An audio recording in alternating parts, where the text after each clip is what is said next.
Hey, and welcome. My name is Kevin. I'm part of the Developer Advocates team, and I'm hosting today's session, Cap Tools, What's New? And I have with me the product owner of the Cap DevTools team, Christian Georgi, and he will introduce you to what's new in the Cap Tools. And with that, I'm going to hand over to Christian, and I'll see you later after the session for a quick Q&A. So get started, Christian. It's your turn. Cool. Thank you, Kevin. Thank you, Kevin. Thanks for having me.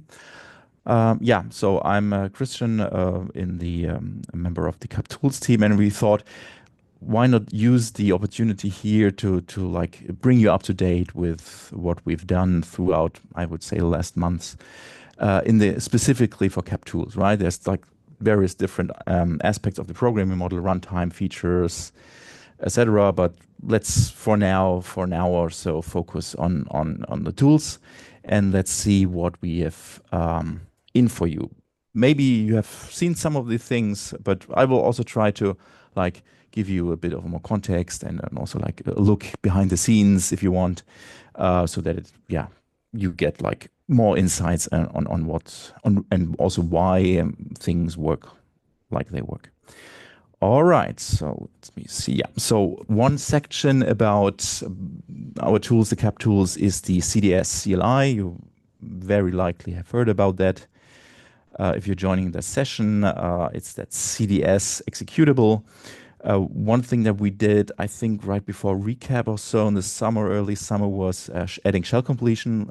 Quite a popular and long-standing request of, we have like this growing number of commands and like parameters, and people nowadays also expect shell completion. We've done that. I will show that to you just in a minute. We've then invested also in CDS add commands quite a bit, with now quite a lengthy list of what's possible there. Sometimes call that facets, CDS add and a facet, or like a feature, a project feature, so to say.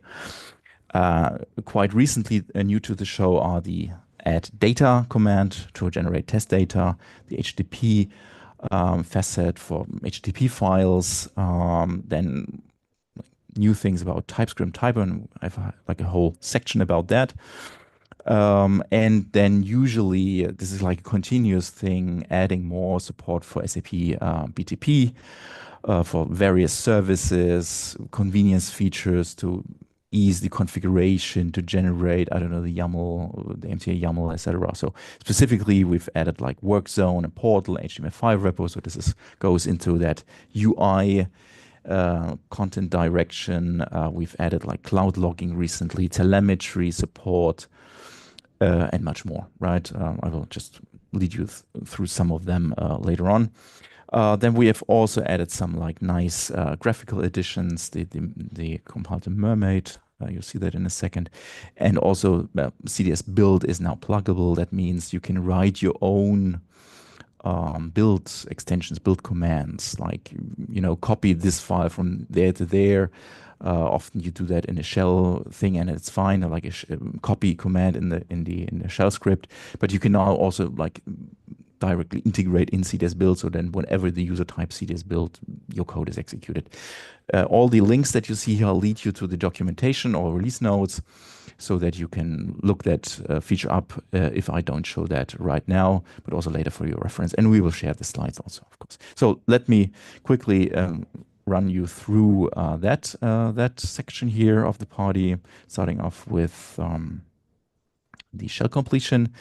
So CDS is the thing you execute. That's already quite a lengthy list of command, and it would be of course great if you can just like type, and I'm now pressing tab, right? And your shell will then just lead you through the various commands. Ignore these detected whatever thing. That's just a bug. We just recently covered that and discovered that, and we'll fix that just with the upcoming release, which is coming this week. So yeah, so this is like shell completion. It works for various commands. For instance, CDS compile with its like different parameters. You can just like scan through them. Again, if you don't know what they actually mean, you can type CDS help. dash dash help, right? And it will give you that that specifically the help for the compile command in that example here, right? To give you like more information on the semantics of these commands. And we also try to keep them complete. And we are now also started a little like endeavor to bring these help texts into our documentation system so that you can also find these texts in the Capire. It's not yet there, but we've started it because we also want to like make them searchable by, you know, the Capire search, but also like Google and AI recently, right? We were becoming more and more aware of whatever we put into the documentation will be basis for AI tools. So that's why we also try to keep up there, right? So CDS add specifically, one thing you can do, just type CDS add and then you get that list. What you can also do to get actually more information, just type in whatever foo and which is an invalid command, and that will print out the list along with some descriptions, you know, and that's actually quite complete actually picture of what we have. So completion is the first thing. That's the one that you need to execute to install the completion that you're just about to see, right? So CDS add completion will install that little hook into your shell configuration. You need to restart your shell. And that's good, right? I think there's Bash support, of course, Z shell. We support a PowerShell on Windows, and I think one more, Fish shell or so. Yeah, so quite a good shell coverage, I would say. Yeah, so then we have the basic templates for Java Node.js, like empty Java or Node.js projects. With Java being, you need to init that specifically. So you need to type cs add dash dash add init add Java, right? You cannot add that afterwards. So that's the special thing about Java for technical reasons. Sample project, we have a tiny sample for you. We have a big sample project for you, which then also includes UI and UI annotations, right? So that's a quick way to give you some sample data. Then there's of course MTA, CF manifest for if you want to like push to Cloud Foundry. Then we have like the whole Kuma and Kubernetes front, multi-tenancy, feature toggles, extensibility, MTX. I think that's just an alias here. Security, then that is all the database, right? HANA, Postgres, and so on and so forth. Redis, leading to the BTP Redis service, attachment, then connecting to the object store service, malware scanning, then all that messaging facets are available here. Kafka, then app router, something for rather used for the UI. Connectivity destination, as the name suggests, is basically connecting things. Yeah, HTML5 portal and work zone are rather than for your UIs. We have the logging, application logging, audit logging, and I think there should also be cloud logging somewhere. Maybe that's an older version that I have here. Anyways, a notification for the notification service, and then new is data HTTP. I will demonstrate that specifically. We do have the ESLint initialization here, pipeline, which we are about to overhaul. It's a bit dated, that content. And then it's typer and TypeScript. And handlers also quite new this release, where you can initialize a service handler file for Java at the moment, so that you don't need to type all of that. And we also want to bring that to Node.js later. Okay, so let me quickly give you a bit of the demo for the data and HTTP. Yeah, I'll do that now. All right, so what you can do is either rely on existing like sample data, right? But let's ignore that for now, just disable that here. And we have that command cds add data, where you can initialize, I think records is the thing, like whatever, 10 lines of data. And let's see what that does. It initializes CSV files, giving you that data. You see that for all the entities, there's also a filter option not filter, where you can just like, for like filter for authors, etc. So for specific entities. If you want to override that, you can use force to override files, etc. So, but anyways, so that file is actually, that data is actually auto-generated. We try to make it as like complete as possible, and also like consider all these formatting options and assert like constraints, uh, string constraints, regex constraints that you have added as annotations on top of your model, so that the data that you see here adheres to these constraints, right? Like also all the foreign key relational consistency business we try to do here, the various relations between authors and books. Our like biggest enemy in implementing was actually genres, which is part of the standard bookshop. That's an entity having an association to the parent genre, but also children, which is a composition of other genres. That was quite not so easy to implement, but we managed it. So the goal here is that the data that you see here should be deployable, right? They should not violate any constraints. And you can use that for small data, but you can also like really crank that up and whatever, simulate some mass data things if you specify the force option, and to also see how your application behaves in the presence of mass data. So that is that. Let me quickly delete that. There's also the option to do that as a JSON. So standard is CSV, and I think dash C is the content type for JSON. And now you get JSON format. And that is also deployable. Many people don't know that and think we can also like deploy CSV to data, to databases, but we can also, for SQLite at least, deploy JSON forms, right? So formats, and that's what we do here. You might ask, okay, CSV is fine, but there's use cases where you would want this JSON data, and one use case would be like tests.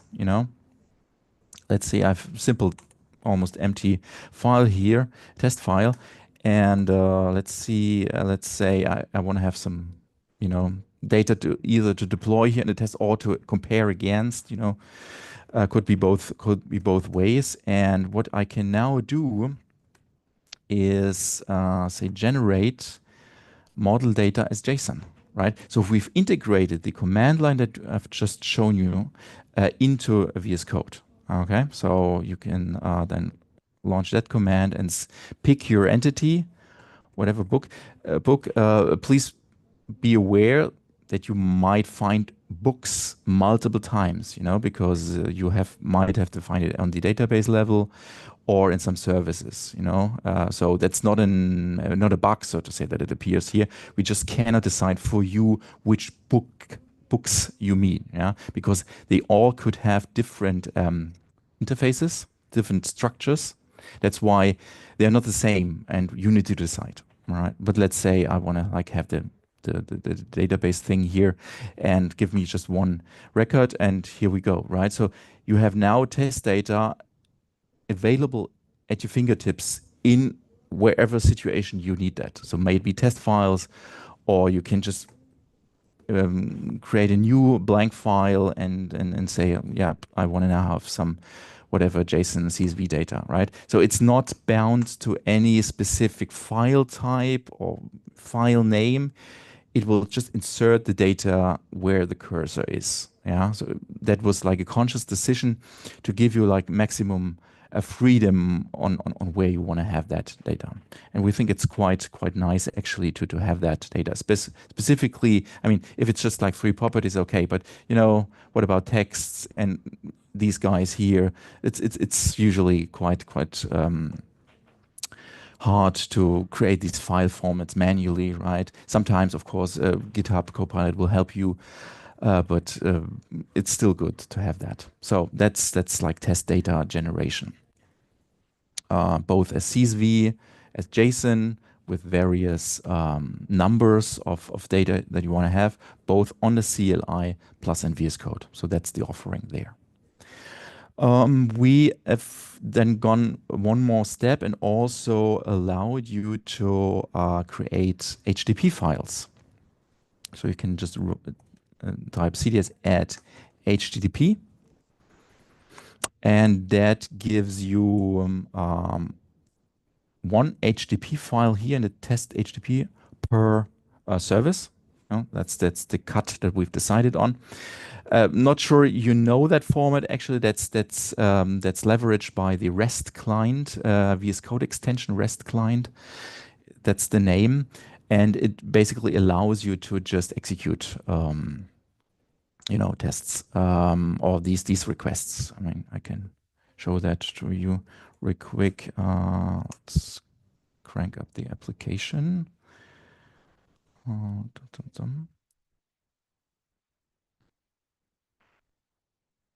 Right, it's there. So, and we can now, just using these buttons here, send request, just execute these tests or these requests, so to say. There's this, we have the standard one, of course, for like get and also post and push if applicable. Here in the admin service, it gets more involved, which I think it's more interesting.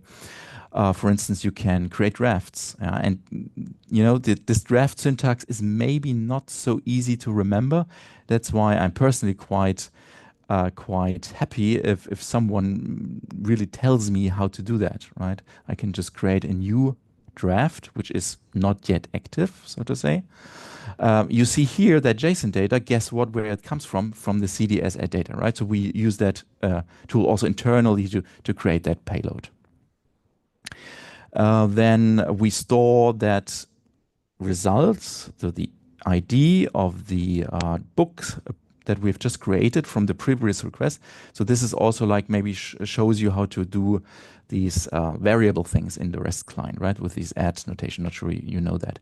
And then we can also patch the draft to modify it still, simulating the user, changing something, prepare the draft, and also then activate using that magic admin service draft activate thing, right?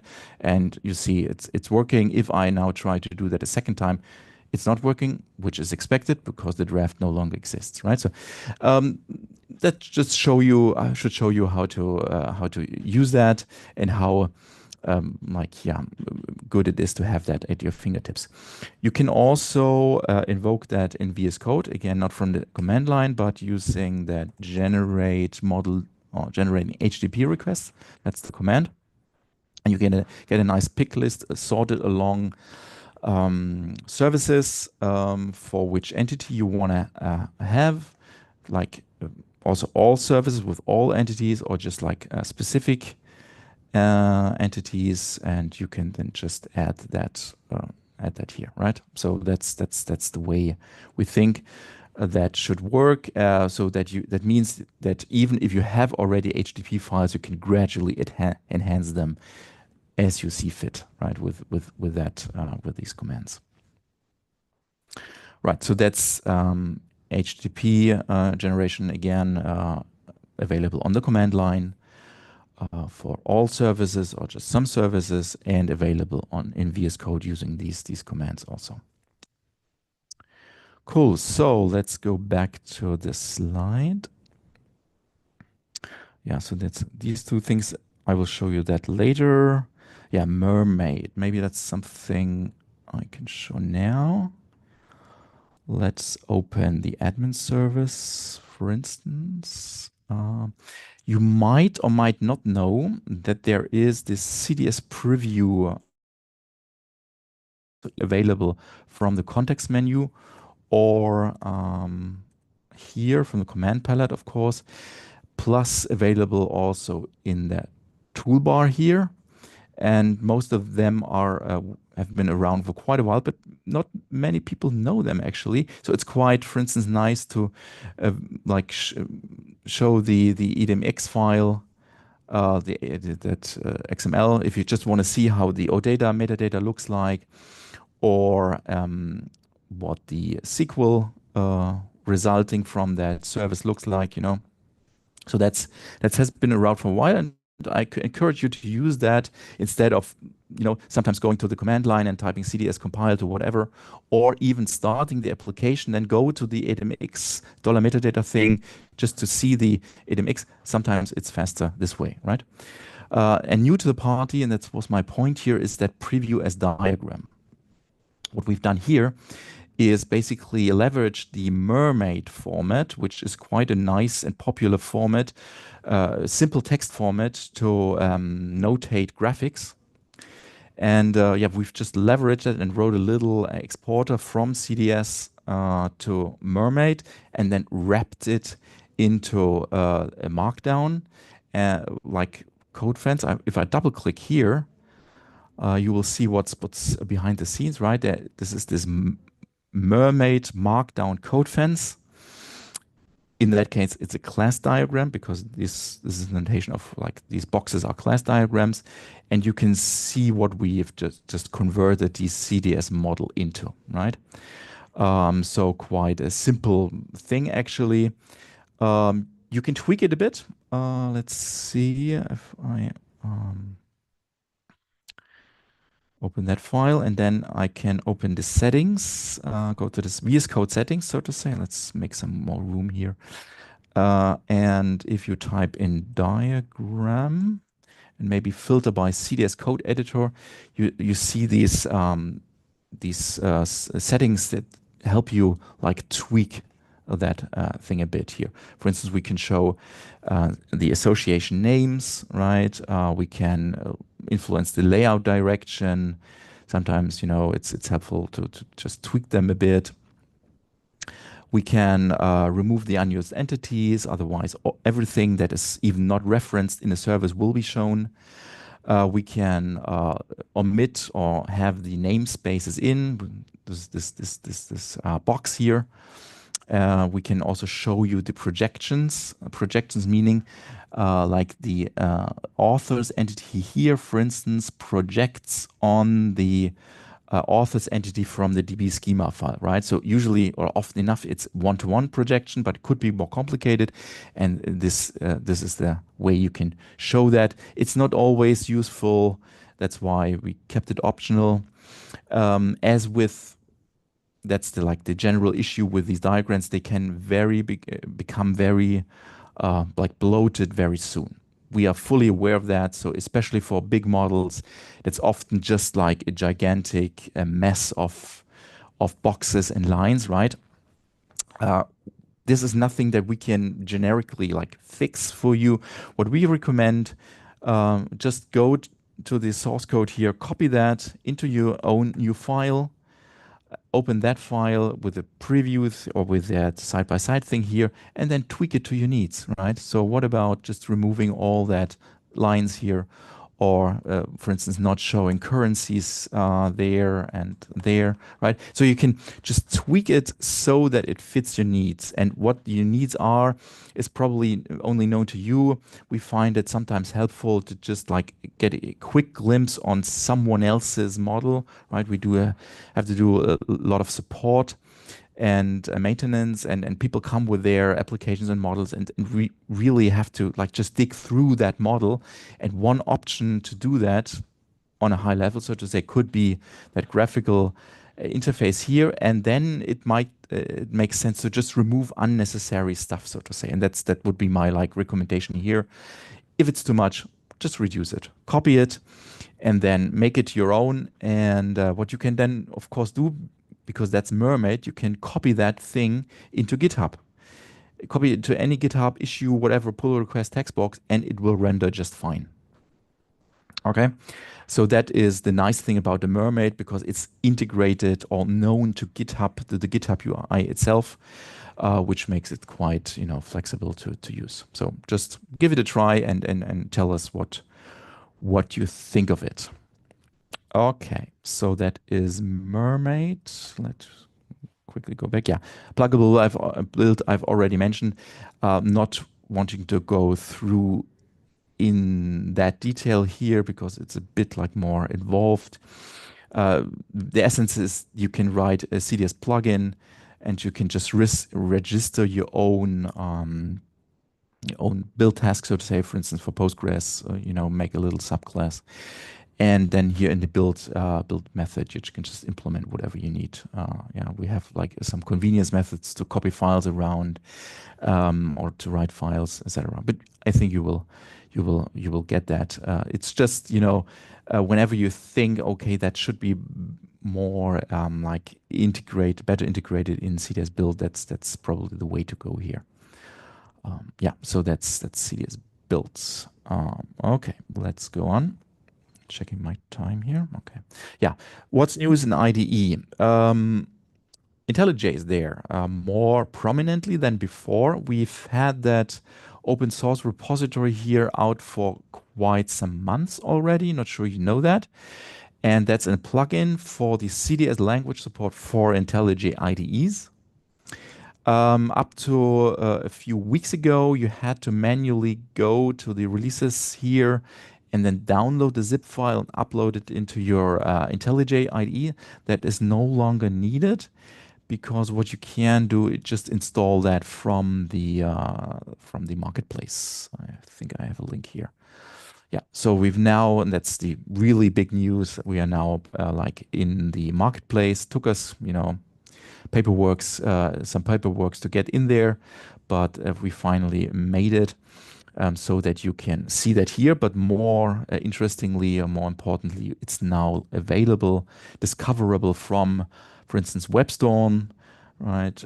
Plugins, yeah, that's there, and you can just type, I don't know, I think, yeah, SAP CDS, right? And you would just like find that, you can install it, update it, whatever, right?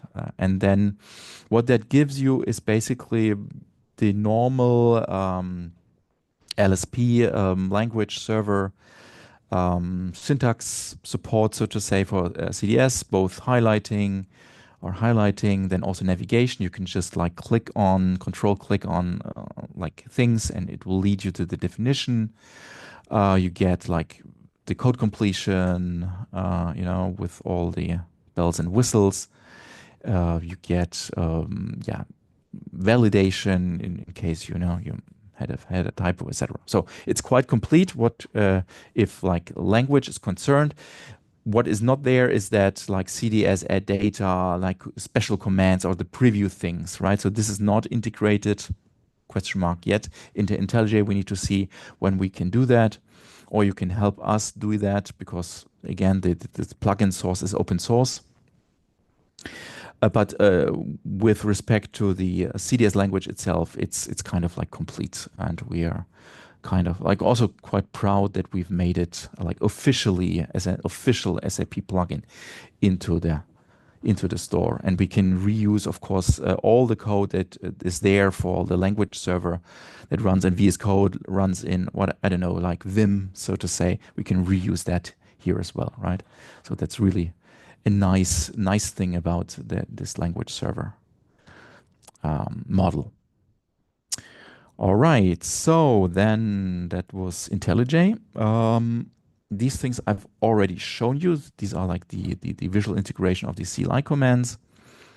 That, by the way, has proven quite a good approach of giving you these CLI options on the command line, to CDS add, CDS compile, whatever, and then on top of that, like wrap them into VS Code commands, right?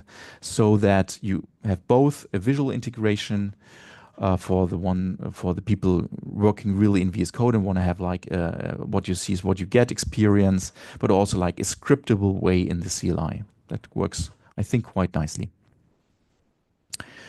All right, so that's what's new in IDEs. And of course, like for the language server, I've not mentioned that here. We do like continuous improvement there. We are at the moment working under the hoods. That's why not so much of like shiny new features came up, but we are like renovating the grammatic or the grammar, so to say, of the compiler and have to catch up in the LSP to handle these changes. We've also added like a more stable API between the compiler low level and the LSP server, so to say.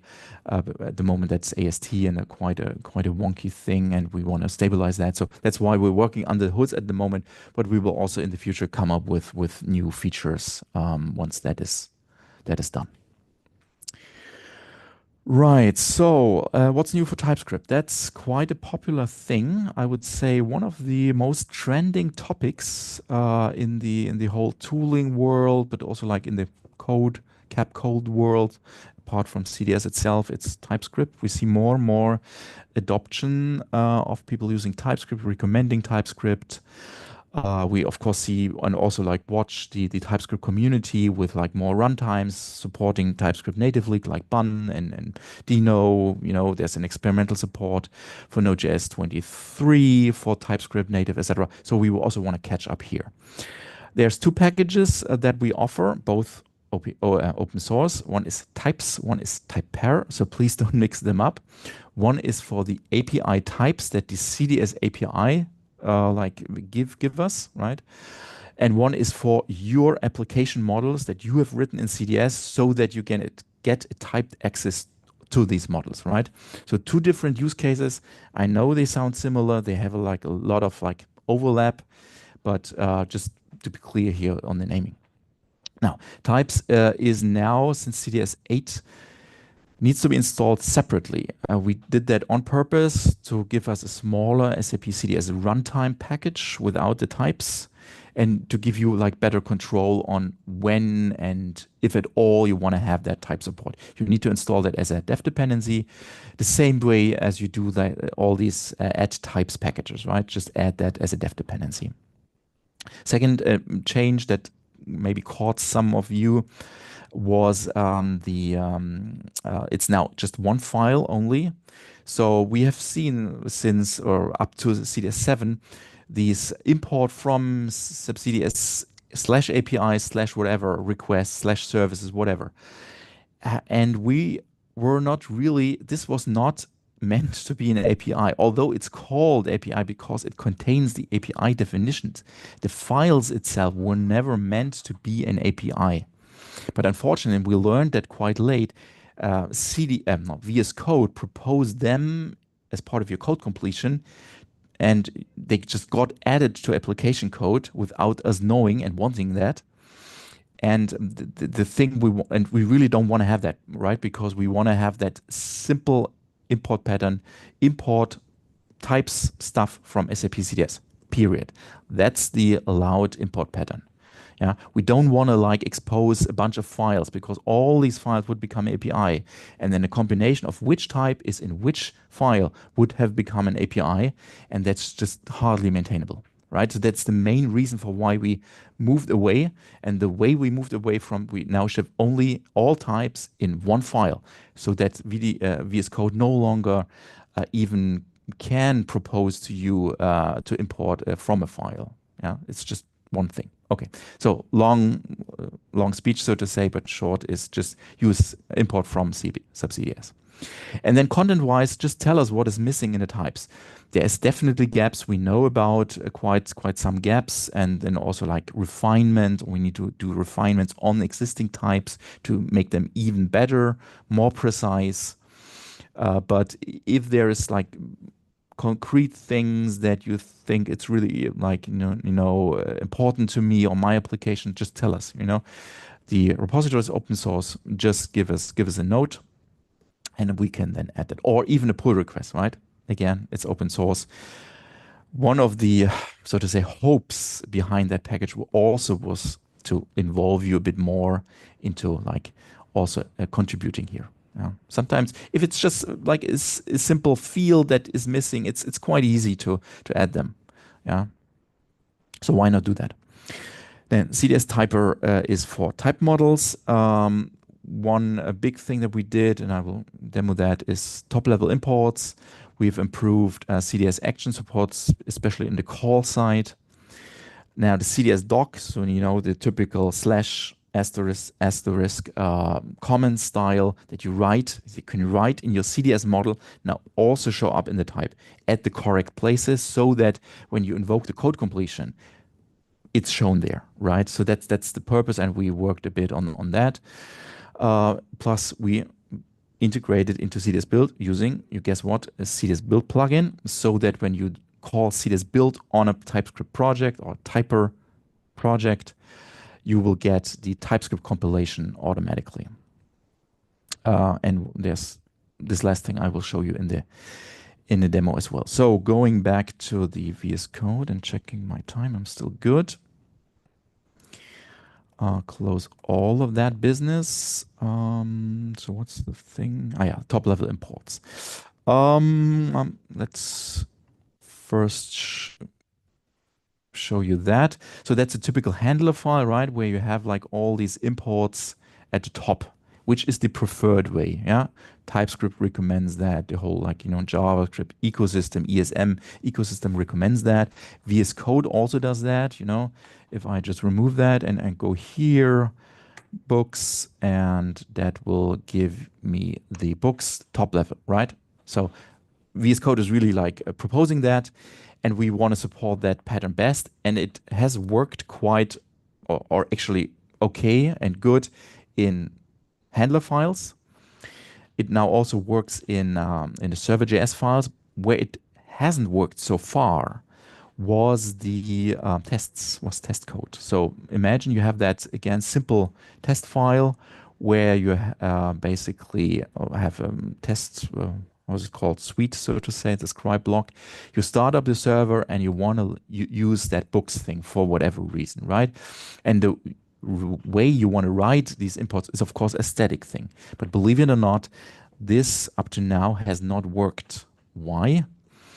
Because up to now, our code generation relied on books being served from the runtime at the time it gets resolved, right? So when the runtime loads that, the jest or whatever test runner runtime loads that file, we up to now relied on the server being there, but the server is not there because the server is started just here, right? So I guess you now feel the problem. So we had to do something about it, and one user in GitHub helped us out with a nice idea of adding a little proxy, and I can show that to you. So a little bit look under the hood. So what's that book thingy here actually? So that leads you to CDS models, namespace, index.ts. That's your types, right? This is like all your entities and your fields, etc. And there's a little other file, index.js, next to it. They always come in pairs, so to say. So that's all generated code here. And you see what we do here at the moment. We rely on CDS entities, which is just an alias for CDS model entities. And that model thing only exists at runtime when the server is up, not earlier. This is why this code failed so far. So with that pattern, in that test context, this code will fail. Now, if we change that now, we have added a new feature flag or opt-in at the moment. CDS typer, use CDS entities proxies. It's documented. You don't need to remember it. Setting that to true and just re-changing the way things are generated. Now Zoom comes into my way. What you see here is no longer CDS entities, right? But there is like an entity proxy thing generated. It doesn't matter so much, but what that thing now gives you is always a books entity being importable, so to say, and only when the server is running, you can access that entity. Okay, so that means I think I can now also run the test here. That test now should work. See, now it's working, right? Before it would have failed with CDS entities, not a function or whatever, right?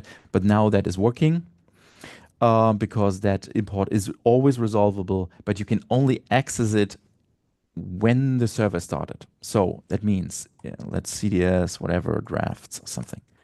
This expression will work here, but it will not work here. Oops, it will not work up here, right? So this will not work still because at this time the server is not yet started. You cannot access that meta information. That might be an issue still for some quite, sophisticated flows where someone doesn't want to start a server, but just using that in a tool context, in a design time context where no server is there, then this might still be an issue, and we might do something about it in the future. But for now, I think the typical use case is you don't need to access that here, but only in your tests. And if yes, then it's all good, right? So bottom line here is you can now also use the type models in your test code. Yeah, so that's the essence of it. And thanks to user Stockball for giving us that idea and also for bringing that pull request, or finishing that pull request with us. All right, so that was top level import and a bit of look behind the scene, right? You now know what these two different files mean. One is for your types at design time, only for the IDE, so to say, and one file is for the actual runtime. Yeah, and here we really want to make sure, and that's also the reason, by the way, for why this is an opt-in switch at the moment. We really want to make sure we don't impose too much of a runtime overhead on your application just because you want to have these types. Types are great, of course, but we cannot and will not sacrifice application performance. That's why we are cautious and still want to like watch and observe how it plays out, so to say. That's why it's an opt-in switch at the moment. But in the future, if everything works well, we can then enable that by default. That wouldn't be an issue. Call signatures for CDS actions real quick. In cat service TS, you probably have seen in our sample code actions. That is the submit order action when implementing. So in the context of I am the implementer of submit orders, right? But what we haven't had so far as support with CDS type of for actions was the call side. So the other side. What if I want to call out to that action? Let's see here in another service, it's the admin service. I want to call to the catalog service submit order function, okay? What I can now do is just import catalog service, and that will give us that top level import statement. And now that these functions here representing the actions are available with their correct, and that's the new thing, with their correct call signatures. And you see here there's two types of call signatures available. One is what we call named call style, right? It's just an object with the respective properties, the names of the action parameters, right? And with correct types, right? So this would be an error, right? Because it's wrong type, that's all the nice type goodies that we get. And the other call style is this one here, what we call the positional call style, because you can just just list out your parameters, and you already see, or you can already guess, right? If there is many parameters, this call style is really a bit,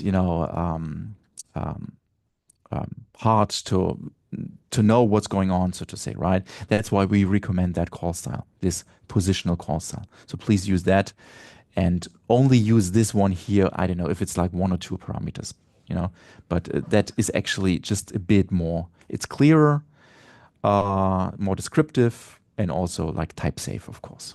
Yeah. So that's action call styles. Yeah, CDS doc, of course, is available. So if I don't know, hover over whatever catalog service, for instance, you see that text here comes from the catalog services definition, the CDS doc, right? You can write CDS doc here, and it will show up at the respective import site, so to say. That's what we've approved here. Yeah, CDS build integration. I mean, you can guess that you can just run now CDS build, and what that will do under the hood is give you that TypeScript build task automatically. You don't need to configure anything for that. And that will then render or transpile, so to say, the JS files out, right? Instead of the TS, you now see JS, right? So that's it. I mean, there's different ways of how you can like invoke the emitting side, so to say, of TypeScript with various tools, TSC or I don't know what other tools are available. Quite a bunch. This is just one option. This is the goal here to really give people a head start on how in the hell do I use TypeScript, because unfortunately, if you ask me, that's the side of TypeScript that needs to really be improved. Is this whole enchilada of like which tools, which configuration do I need to use, TS config configuration, which of the 1,000 compiler options do I need to switch on to get TypeScript running, right? This is really where people struggle, yeah, where also we internally struggle. And that's why this is like one little thing to help improve that situation. All right, so I think we almost through. There's one more thing. When developing TypeScript, also both application developers, but also like we internally, we often like have this situation that we all constantly hover over things to see whether they have the correct type, right? I hover over cat, yeah, it's a class. That's good, right? I hover over book, yeah, it's a number. That's good, right? But this is quite a clumsy thing. And there's a nice little VS Code extension and like community, whatever tool, so to say, also in VS Code called 2/. And what 2/ can do, you can just have like a marker here and a question mark. And what you get here is little like code inside that just renders the type of the thing where the arrow points to. Okay? So that's the quantity here. You can hover over or render that render, right? So this is like a little extension called 2/ that can help you in VS Code if you're dealing a lot with types, so to say. And the new thing here is that we've now also brought that to Capire. So this site here is the preview of the September documentation that is coming out this week, the developer preview still. And we have that option here, or that section here, richer JS TS snippet. And what you see here, we can now provide you code snippet, JS TS code snippets in Capire with full type information. Okay, so you can hover over things. You see all of a sudden, hey, that's my JS doc. You can see that we can highlight, okay, what's the type of that data? Yeah, it's a book. We can like simulate code completion with that little box, right? This is not screenshot, right? This is text. And this is type information that is rendered at Capire build time and then just rendered here at runtime, right? Or here in that example, you can just hover over express and you get really the type information of that API. Okay, I think that's quite cool. Now, please let us know which snippet you think in Capire would benefit from that information. We can't add it to everything because then it has quite an impact on the build time of Capire itself. So that's why we need to decide. But in case you know and say, hey, yeah, this snippet will definitely benefit from that information, just let us know. Okay, so that was my little one more thing. And then I'm at the end of the presentation. Thank you. Back to Kevin. Hey, thank you for this great session. I actually got two questions from the community, one remark, and two questions from my side. Let's see if we can get through of all those. So, because we've talked about TypeScript support, we got a question or a wish from Volker, and he said he's wishing for some SAP samples for on TypeScript MTA based deployments. It seems like there are people struggling with that. So the question is Yeah. is that something you are going to provide in the future. That's first of all something that I can relate to. That was I mentioned that before, right? That's the, so to say the bad side of TypeScript is this whole tooling configuration stuff. Right. And we definitely should improve here. The good thing is we've recently agreed with the S-Flight people, so the owners of the S-Flight sample application, to build out S-Flight as a TypeScript project, completely end to end, including even UI side TypeScript, so to say, so that the UI people will contribute their TypeScript support, which they also evolve and approve and actually add. But also from Cap side, we will do that. And that would include then also this whole, how do I build out that application, transpiling, you know, all that configuration business. So yes, that's on the Cool. radar for the near future. That's great. Mhm. Then we also got a question from Dennis, and he's asking, you were shown the facets in the beginning, right? So he's asking about the differences between the Redis and the Redis messaging facets, and if we can use Redis-based caching instead of PubSub in Cap. I am not so much familiar with these, with Redis specifically. So you're Mhm. saying Redis and yeah, I Redis will message. need to take it with All right, me to our messaging experts. I don't know. let's do that. Okay, Dennis, we will get back to you and post the answers in the comment section. Then we got another question from Vishal, and he's asking about support for deep search, which is the dollar search on the OData v4 facility, but on the expanded properties. I've looked into documentation, it's saying NA. Do you know if there will be support for that at some point?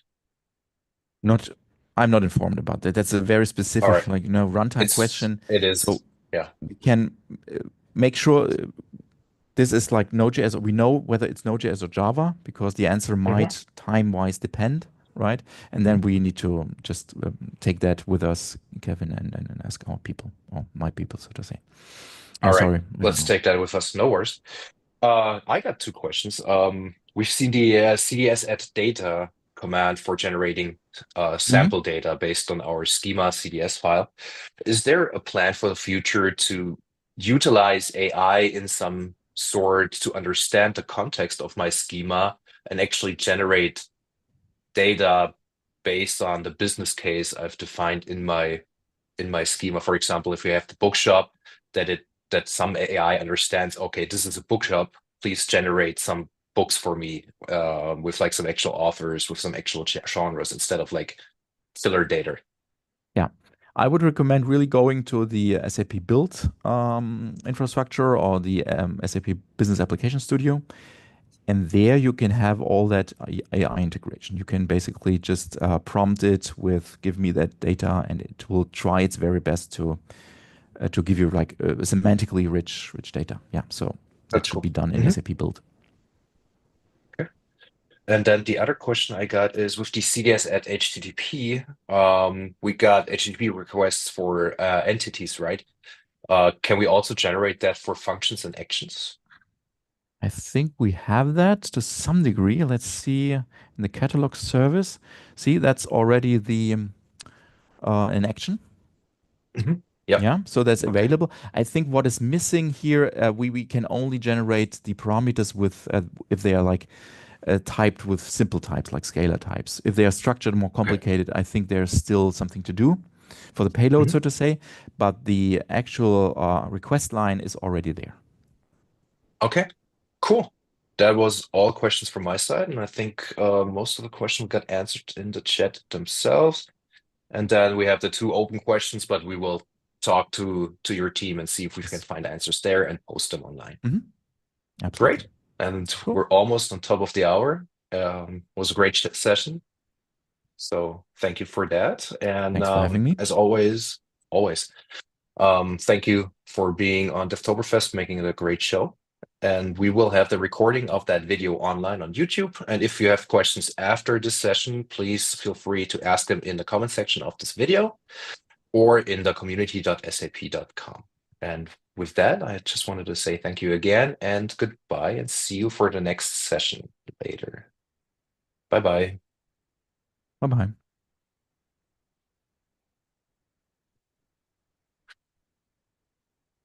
Just one thing I missed telling you, I also did some small change in this slide in the meanwhile.